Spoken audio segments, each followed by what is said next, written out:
Ya, algo grande, muy bien. ¿Qué más?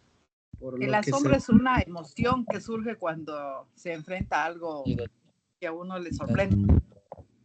Ajá, algo novedoso. Ujú. Algo poco visto, poco usual. Muy bien, excelente, ¿no es cierto? Algo que nos produzca como tal la extrañeza. Entonces, miren, para nosotros poder utilizar esta palabrita y para que se haya incrustado dentro de la forma de hablar, dentro de nuestra noción de la realidad, dice, nos establece dentro de la filosofía que Platón y Aristóteles plantean la existencia del asombro y nos dice que esto se define como entender, en este caso, como una actitud de asombro y extrañeza ante la existencia. ¿Sí? Entonces, a partir del asombro empiezan a surgir los diferentes planteamientos. Entonces, yo me asombro de que llueva, de que salga el sol, de cómo funciona el teléfono, de cómo funciona, no sé, el internet, etcétera. Entonces, a partir de ahí empieza, dice, con la siguiente fase, que es la duda.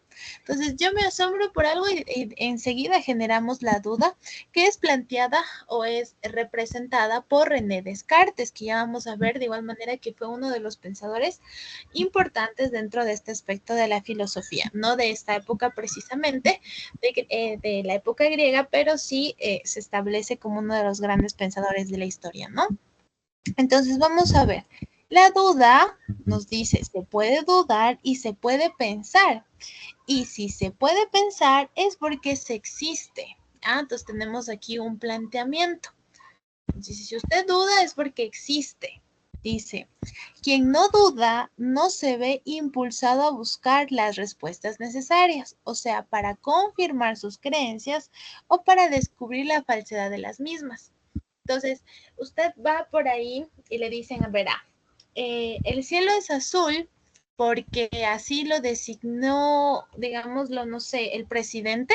Usted, como no duda de lo que le están diciendo, se queda con esa verdad y se queda con lo que esa persona le plantea como verdad. Entonces, ahí nos dice o nos replantea René Descartes, ¿no? Que siempre es importante que usted dude de las cosas que se le dice. Sí, que usted en este caso, si le genera alguna inquietud, alguna interrogante, por ahí algo no le queda claro, pregunte, ¿sí? Exprese cuál es su duda, cuál es su inquietud y de esa manera usted va a poder llegar a la verdad, va a encontrar si lo que estamos estableciendo es verdadero o es falso, ¿ya? Entonces tenemos el inicio, el asombro, seguido de la duda y seguido de situación límite. La situación límite, en cambio, nos dice que es aquella situación que pertenece a la vida, que no varía y que define nuestra existencia. La angustia ante la muerte, el sufrimiento, la enfermedad, la lucha por la libertad, la injusticia, el odio. Entonces, mire, aquí podemos establecer sentimientos o reacciones muy chocantes precisamente frente a un escenario en donde tenemos o donde nos encontramos bajo presión establecida emocional. Entonces, obviamente nosotros tenemos angustia ante la muerte, ¿no es cierto? Sufrimiento ante la muerte. Tenemos dentro de nuestra vida cotidiana la enfermedad, etcétera. Entonces nos dice, esto es como un bucle, nos dice, ¿sí? Yo me asombro porque algo pasó, porque algo sucedió. El asombro no siempre es positivo, puede ser un asombro negativo, por ejemplo, como por qué usted se asombra porque alguien murió, como por qué empieza a morir alguien y le genera la duda. En base a estas cosas específicas que nos van sucediendo en la vida, que pueden ser acontecimientos muy impactantes, ¿sí? Establecemos entonces la necesidad de plantearnos interrogantes y de conocer la verdad, o sea, por qué se está originando esto, de dónde nació, de dónde sucedió, cómo lo podemos combatir, etcétera. ¿Sí? Entonces nos dice que las situaciones límites son lo que impulsa a la humanidad como tal a no conformarse, a no quedarnos únicamente en lo que se nos dice, en lo que se nos plantea, sino que seguir con estas dos cosas súper básicas que generalmente, como les decía, están muy presentes en los niños porque ellos se asombran de cualquier cosa, cosas que nosotros, como ya hemos vivido y hemos experimentado algunas cosas, ya no nos generan tanto asombro. A los niños sí les asombra y empiezan a preguntar lo que yo les decía anteriormente. ¿sí? Pero ello empieza en base a las situaciones que usted puede vivir dentro de la vida. Que algunas de estas situaciones lo lleven a extremos emocionales, ¿no? Como la tristeza, la envidia, el odio que podemos generar bajo cualquier aspecto. Eso es un específico ya de ciertas circunstancias, ¿sí? Pero de esta manera ya podemos nosotros identificar cómo es que se va originando la filosofía. Siempre con el asombro, la duda y el relacionado a la vida cotidiana. ¿Listo? Vamos entonces a la siguiente. Vamos con la definición de filosofía. Aquí, precisamente en la primera clase, ¿se acuerda que nosotros hablábamos un poquito de esta palabrita, ¿no es cierto?, de filosofía y cómo se va originando. Y establecía, ¿no es cierto? Filo, profe, significa amor, y Sofía significa sabiduría. Por ahí, si usted conoce una persona que se llama Sofía, su nombre significa sabiduría desde el punto de vista etimológico de la palabra, es decir, el origen de la palabra, ¿sí? Entonces nos dice, la filosofía en sí significa el amor por la sabiduría. A ello nosotros conocemos como filosofía. ¿Todos los humanos pueden ser filósofos? Por supuesto que sí. Cuando usted se empieza a plantear y empieza a debatir con otra persona sobre cualquier tema, puede ser en este caso político, ¿no? En el caso de que quién hizo mejor labor, quién tiene un mejor manejo del país, no sé, impuestos, delincuencia, etcétera. El tema que usted quiera platicar con otra persona, al momento en que empiezan a intercambiar ideas, a tener diferentes puntos de vista, para usted puede estar bien, para usted puede estar mal el manejo, no existe en este caso un punto verdadero o un punto falso, ¿sí? Un punto correcto o un punto incorrecto. Al momento en que nosotros vamos debatiendo, vamos sacando algunas ideas que nosotros vamos teniendo, al momento en que usted tiene libre pensamiento, ¿sí? Es cuando nosotros vamos construyendo las nuevas ideologías, los nuevos aspectos filosóficos. ¿Por qué? Porque usted desea saber, ¿no es cierto? Desea conocer la información o lo que está pasando dentro de este ámbito político, ¿ya? Por ende, nosotros podemos realizar un proceso de filosofar, se denomina, ¿sí? No somos filósofos como tal, pero al momento en que nosotros debatimos, cambiamos ideas, tenemos, digámoslo así, un pensamiento mucho más abierto, entonces a esa acción se lo conoce como filosofar. Estamos ahí filosofando. Cuando usted se sienta con la familia y empieza a hablar, no sé, sobre un tema importante, digamos, impuestos, algunas leyes, esta nueva ley que se aprobó precisamente, la eutanasia, ¿sí? Y usted empieza a debatir ideas, a cambiar puntos de vista con, digámoslo así, con razonamientos un poquito más profundos, ir más allá de lo que dice el libro, ¿no? Es que la eutanasia es un proceso humanístico, etcétera, etcétera, ir más allá de ese proceso de lo que nos dicen los libros. Entonces, ahí estamos realizando ya un proceso de filosofar. Para los chicos o para las personas que irán posteriormente a la universidad, dentro de el tipo de reuniones que van a tener y se van a concretar, van a identificar mucho este aspecto de ir filosofando con las personas, ¿no? Con sus respectivos compañeros y futuros colegas, en donde se plantea un tema, cualquiera que sea, de cualquier carrera que usted pueda seguir, y se empieza a debatir, se empieza a ampliar un poquito más el conocimiento que usted tiene, que ese es el objetivo, ¿no? Que no únicamente nos encasillemos en una sola forma de pensar, sino que al momento en que nosotros vamos debatiendo con otra persona, vamos ampliando nuestro proceso de conocimiento, de percibir el mundo sobre todo, ¿no? Ya. Dice, pero no todos llegan a serlo, no todos pueden ser filósofos. Podemos filosofar, sí, pero no todos podemos ser filósofos. Por lo que no todos se dedican a buscar la verdad de las cosas. Otras personas les dicen, por ejemplo, la verdad de las cosas o la verdad que se conoce de las cosas y la aceptamos, la asimilamos como la verdad absoluta. ¿Sí? Sin embargo, dentro del aspecto de la filosofía dice no existe verdad absoluta. Usted tiene que seguir buscando, seguir preguntándose, seguir dudando para poder encontrar otras explicaciones. ¿Ya? Listo, hasta ahí. ¿Alguna duda que tengan, chicos? ¿No? Ya, súper bien. Excelente. Entonces, aquí tenemos de igual manera en este búho el símbolo de la sabiduría, que es ya cuando una persona dice el que no, los sabios no siempre son viejitos, ¿sí? O no toda persona anciana es sabia. La sabiduría es un proceso ya de conocimiento, de reflexión que se puede aplicar como verdad posteriormente. ¿Ya? Entonces, no se olvide, la filosofía en sí es una actitud que le permite a usted tener una nueva perspectiva de la vida. Entonces, no se niegue a filosofar ni a hablar con diferentes personas porque le pueden dar una noción diferente de la realidad.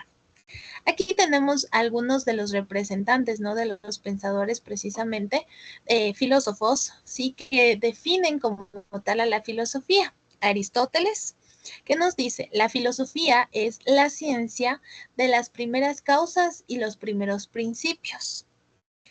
En la definición de Séneca, la filosofía es la ley del bien, del honesto vivir, el que ha dicho que es la regla de vida y, y le ha restituido el verdadero nombre.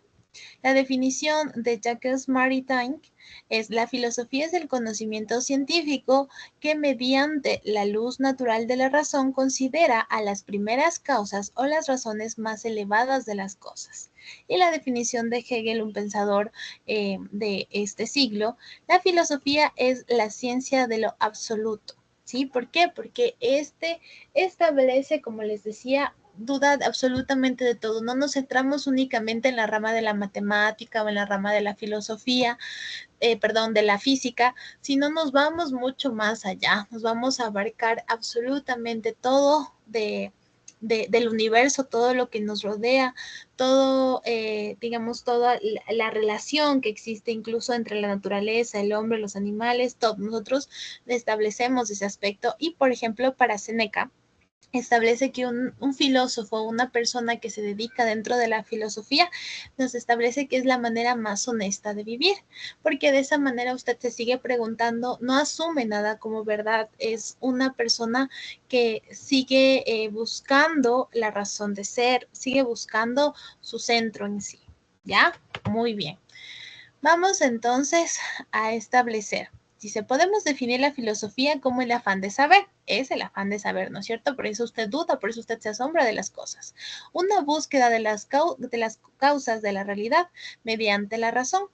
La actividad que tienden a comprender la totalidad de la experiencia o de las experiencias humanas. ¿Ya? Entonces, ¿en qué se diferencia el logos del mito? Recuerda de lo que hablábamos anteriormente. Lo que nos sucedía, de igual manera establecimos el odio, ¿no es cierto? La envidia dentro de los dioses. Lo que se establece en ese momento dentro del mito, que son narraciones fantásticas, ya con héroes, con dioses, etcétera, que explican algunas cosas de la vida, comparada con el logos, que es la parte de la razón. Ya no me baso en que está lloviendo o tenemos rayos en el cielo porque Zeus está enojado, ya no. Me voy a la parte de la razón, utilizo la razón y digo, debe existir, ¿sí? Alguna razón o alguna explicación no divina, sino de algún fenómeno específico que produce que llueva y que tengamos rayos. Entonces, desde esa manera, desde esta forma de pensar en la que no toda la explicación es basada en lo religioso, en lo divino, en esta cultura politeísta que tenían los griegos, sino por el logos, por la razón, por el hombre, entonces establecemos ya como tal la existencia de la filosofía, ¿sí? La filosofía no es una ciencia entre varias, sino que es la ciencia en el modo más perfecto, que busca las causas de la realidad. Sí, por eso les decía, esta ciencia, la filosofía nos permite a nosotros tener un sondeo de todos. Por eso es que de la filosofía nacen las demás ramas y se especifican y se consolidan en la rama específica de la literatura, de la matemática, de la física. Ahí sí. Pero desde la filosofía es que nacen como tal las materias que nosotros estudiamos hoy en día, ¿ya? Y aquí nos dice que las ciencias prácticas, algunas son teóricas, ¿sí? Las ciencias particulares, perdón, son teóricas y otras son prácticas. Entonces ya hablábamos, hay ciencias, por ejemplo, estudios sociales, ¿sí? En donde se basa únicamente en los escritos, en las evidencias que tenemos como tal para poder conocer la verdad sobre la antigüedad, ¿sí? Y hay otras ciencias prácticas, hacer experimentos como tal, y comprobar algunas cosas que nos permitan a nosotros conocer la existencia de diferentes fenómenos. Por ejemplo, en física les mandan a hacer algunos experimentos para que usted pueda identificar la gravedad, la presión del aire, la densidad de algún producto, etcétera, ¿sí? La velocidad, todo ello, ¿ya? Entonces, hay diferentes tipos de comprobaciones para conocer nosotros la verdad de las cosas. Vamos entonces, chicos, terminada esta presentación, ¿ya? Hasta ahí dudas, inquietudes, ya mismo vamos a terminar la primera unidad para que podamos rendir como tal la primera evaluación de filosofía. ¿Alguna pregunta, chicos, hasta ahí que tengamos? ¿Ya? Recuerde, por favor, seguir investigando lo de los mitos, sobre todo quién entregó el fuego a la humanidad, que esa pregunta va a estar dentro de la pruebita, y también conocer el nombre de los diferentes dioses cuando hablábamos de los mitos, ¿no? De los griegos, ¿ya? Entonces, vamos a continuar. Vamos ya a pasar a la filosofía antigua. Vamos a hablar de la filosofía como tal y establecer los diferentes filósofos y las diferentes corrientes, las diferentes escuelas que se van generando en base a este aspecto. Aquí nosotros podemos observar una imagen, ¿no? De las personas, en este caso, que tenían un estatus social alto o aceptable, sí que podían ser comerciantes en este caso, o descendientes directos de la nobleza, estar en un lugar en específico donde esto se lo conocía, por así decirlo, como ocio, en donde podían seguir intercambiando, en las ágoras, en donde podían seguir intercambiando diferentes pensamientos que pudieran tener ellos, ¿no? Entonces, de igual manera, los pensadores, ¿no? Los que iban como tal a las escuelas, tenían ciertos estatus específicos para poder realizar este proceso de pensamiento, ¿ya? Entonces, la filosofía antigua nace dentro del siglo VI a.C., ¿sí? Estamos hablando en este momento ya de el establecimiento de la separación del cristianismo, ¿no? Antes de la llegada de Cristo, después de la llegada de Cristo. Y tenemos a una figura principal dentro de los pensadores, como es Sócrates.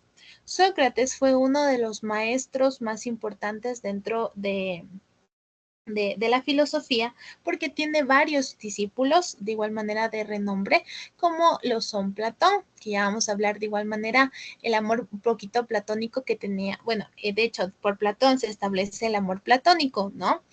Y la relación que existía con el maestro de este, para que nosotros pudiéramos utilizar este término de cuando usted se enamora y no se acerca a una persona, denominado como amor platónico. Ya también lo vamos a ver. Aquí, en la filosofía antigua, establecemos dos tipos de escuela. Ojo, los pitagóricos y la escuela de jónicas o milicias, ¿sí? Entonces, en base a estas dos escuelas vamos a identificar nosotros el tipo de pensamiento que tenían y los representantes sobre todo. Entonces, los pictóricos, como su nombre lo indica, va a estar como su autor principal o su mayor representante, Pitágoras, y anotará esto que también está en la pruebita. Pitágoras, que para esta persona, sí, el mundo se podía describir o se podía entender en base a los números, que ahora conocemos que no estaba tan lejos de la realidad, ¿no? Entonces, para Pitágoras, los elementos o el mundo se podía resumir a la existencia de los números. ¿Sí? Entonces, ¿quién describe o quién establece que el mundo se puede conocer mediante los números? Precisamente Pitágoras. Esta escuela, este tipo de pensamiento nos dice, era una comunidad religiosa principalmente, ¿sí? Que quiso que se distinguiera por el silencio, el estudio y el control diario. Entonces, a pesar de que en este momento ya no nos regimos únicamente por explicaciones de los dioses, la parte religiosa, no la creencia politeísta de varios dioses sigue presente. Sin embargo, ya no explicamos sucesos en base a los dioses. ¿Sí? Tenemos entonces que aquí tenemos el dualismo. En esta escuela nace el dualismo, es decir, la existencia ya del cuerpo y el alma que nosotros conocemos en este momento. Entonces nosotros decimos, este es nuestro cuerpo mortal, ¿sí? Y el alma se supone que es lo inmortal, la parte trascendental, que una vez que el cuerpo se desgaste o deje de funcionar, el alma podrá seguir viviendo. Entonces, mire, esta escuela es quien propone este dualismo y se establece, mire, este pensamiento incluso antes de la llegada del cristianismo y la invasión del cristianismo, ¿sí? Entonces, los pictóricos nos establecen la dualidad que existe entre el cuerpo y el alma del humano. Vamos a la siguiente escuela, que es la escuela jónica o de milicia, perdón, ¿ya?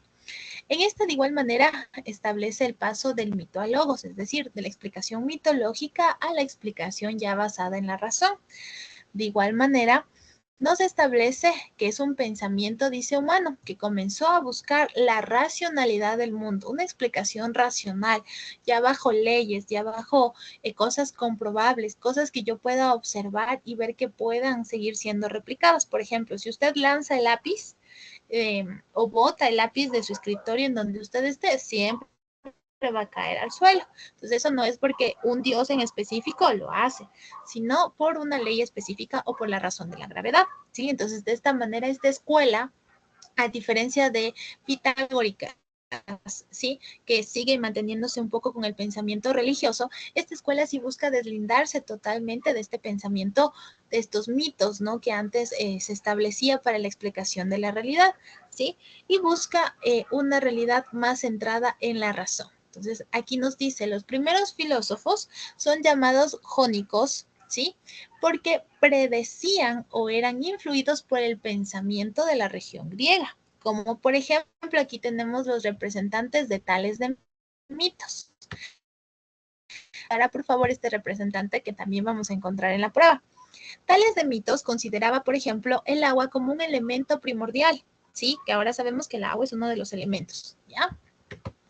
También tenemos a Anaximéndez de mito, ¿sí? Que identificó, por ejemplo, el aire también como uno de los principios de todo lo que existe. Entonces, sin aire nosotros ya sabemos en la actualidad, ¿no? No podría sobrevivir ni las plantas, ni nosotros, ni los animales, porque todos dependemos específicamente del aire, ¿sí? Entonces, no es que en este caso nos mantienen vivos los dioses, sino que nos mantiene vivos nuestras funciones orgánicas, la existencia del aire, ¿sí? Entonces existen otros factores aparte de los dioses, nos dice Mileto, ¿ya?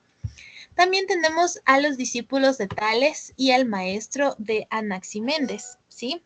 Que en este caso, fue Anaximandro de Mileto. Y nos dice que este establece el elemento físico concreto, ¿sí? Sí, y identifica la sustancia material indeterminada. Determina la sustancia material.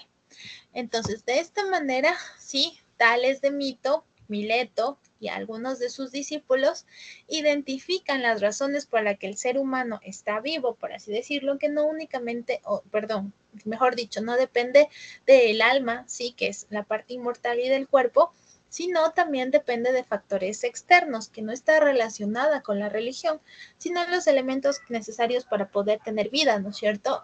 Como el aire, el agua, etcétera, ¿sí? Y la presencia de otros elementos que también ayuda a la construcción de nuestro proceso de vida en este mundo. ¿Ya? Entonces ahí podemos tener la principal definición dentro de estas dos escuelas, es que una de las escuelas se inclinaba más por la explicación de los medios de vida por la parte religiosa y la otra escuela sí se deslinda totalmente del mito y se va a logos para poder explicar. Tales de mito, por favor, tener en cuenta el elemento que va descubriendo, porque lo vamos a ver dentro de la prueba también, ¿no? Tenemos otros pensadores como Parmenides, el pensamiento de Parmenides, ¿sí? Que es conocido como la escuela de ¿sí? Este establece de manera 450 540 antes de Cristo, ¿sí? Y de igual manera, este pensamiento, este fundador del pensamiento parmenideo, ejerció, nos dice, la influencia fundamental y definitiva del pensamiento filosófico que hoy mantenemos, que aún se mantiene dentro de la actualidad, ya que establece el elemento constructivo de lo que existe y ser eterno e inmutable. Entonces establecemos que las cosas pueden cambiar o no pueden cambiar, ser inmutables, ser eternos, ¿sí? El tipo de pensamiento que aún se sigue utilizando dentro de los pensadores de este siglo, como es en este caso Hegel, ¿no? O Sartre también es uno de los pensadores importantes dentro de este siglo. También nos dice que determina que el ser se descubre mediante la inteligencia y que consiste en la propiedad en la que hacen todas las cosas, existan y estén presentes, sean reales. Entonces, aquí ya tenemos otro término importante que seguimos analizando, ¿no? Y que en base a ello se ha establecido algunas teorías, conocido como la inteligencia. Entonces, aquí el ser humano no solamente duda, se asombra, no solamente se basa en la parte religiosa, sino que establece que el ser humano tiene inteligencia y, por tanto, tiene ciertas propiedades y características para identificar e ir discerniendo qué cosas son reales, qué cosas son cambiantes, qué cosas son inmutables, ¿sí? Establece este tipo de pensamiento. ¿Ya? Súper bien, chicos. Hasta ahí entonces nos vamos a quedar con uno de los pensadores, ¿no? De la filosofía antigua, que es Parménides. Ya. Ok. Hasta ahí nos quedamos, chicos, la clase del día de hoy. ¿Ya? Tienen una clase más y luego ya están libres. Ya. Listo, chicos. Muchas gracias. Chao. Nos vemos, licenciada. Hasta luego.